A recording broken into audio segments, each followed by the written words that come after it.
মেয়েরা সব থেকে বেশি হ্যাপি কখন থাকে জানেন? যখন তারা মন মতো শপিং করতে পারে। সো হ্যালো এভরিওয়ান, আসসালামু আলাইকুম। This is Mirab. কেমন আছেন সবাই? আলহামদুলিল্লাহ, আমরা খুব ভালো আছি। তো দেখতেই পাচ্ছেন আজকে আমরা চলে আসছি শপিং করতে। তো এটা হচ্ছে মিরপুর একে। আমরা ফার্স্ট টাইম চলে আসছি লারিফে।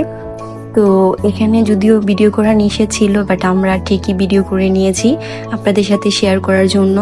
লারিফের যে ড্রেসগুলা ভালো ছিল, একটা থেকে একটা ভালো, বাট আমাদের মনে হয়েছে অন্য ব্র্যান্ড থেকে এই ব্র্যান্ড একটু প্রাইস বেশি। তো যাই হোক, লারিফে ড্রেস প্লাস ব্যাগ, শুজ, অর্নামেন্টসের পাশাপাশি ঘর সাজানোর কিছু কালেকশন পেয়ে যাবেন।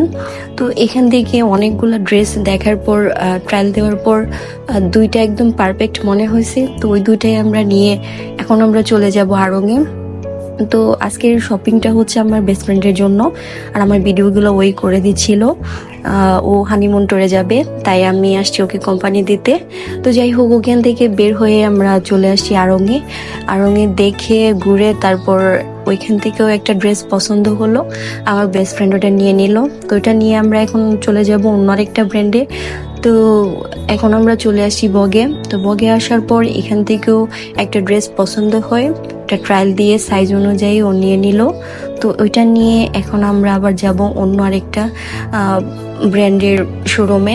তো ওইটার নামটা মেবি আমি ভুলে গেছি, এখন আমার পেটে আছে, মুখে আসতেছে না, ওইরকম আর কি। তো যাই হোক, ওইখানে আসার পর ঘুরে ঘুরে দেখে আমার বেস্ট ফ্রেন্ড উইন্টার কালেকশনগুলো ট্রায়াল দিচ্ছিল, ওর সাইজ অনুযায়ী হচ্ছিল না।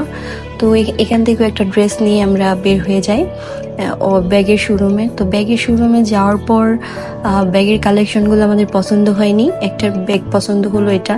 তখন আমার ফ্রেন্ড বলতেছিল যে এটার হ্যান্ডেলিংয়ের জন্য ভালো লাগতেছে না, তাই আমার আর নেওয়া হয়নি। তো সারাদিন ঘুরে আমরা খুবই হাংরি হয়ে যাই, এদিকে রাতও হয়ে গেছে, বাসায় ফিরতে হবে। তো আমরা হালকা পাতলা কিছু খেয়ে নেই, খেয়ে বাসার উদ্দেশ্যে এখন রওনা দিব। সো ভালো থাকবেন সবাই, আল্লাহ হাফেজ, থ্যাংকস ফর ওয়াচিং।